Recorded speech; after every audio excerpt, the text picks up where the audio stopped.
So to remove the head unit on this 2018 Honda CRV, the first thing we need to do is remove this lower portion, the air conditioning control panel. So you gotta sneak your fingers behind here, pop it out like so. There's gonna be a few clips. And then there's an electrical connection back here. So I'm gonna take a little pick, sneak it back behind this clip, and there's a little tab you gotta push forward in order to lift this electrical tab up and out.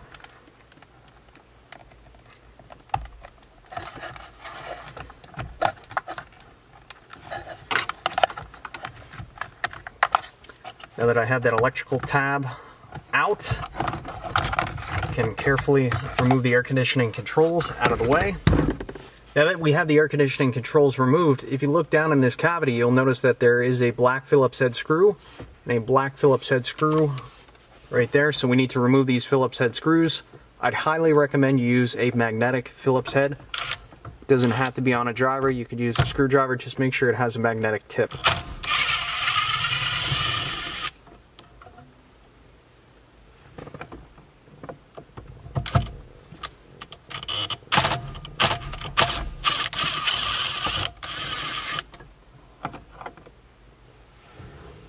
Now I believe there's going to be a few more plastic clips on the backside of this head unit, so let's try grabbing corner to corner, rocking it slightly, have the left side popped out.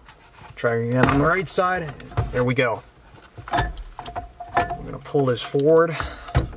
So I was able to lift up on this wire loom. It was kind of caught behind this metal bar down here. I was able to lift that up, pull the unit forward and out, and that gives you good access to these four connections that you need to remove in order to get this head unit out the rest of the way. So again, there's just these little push tabs. You push down on them and pull these connectors out. One's giving me a little trouble. Get this other easy one here.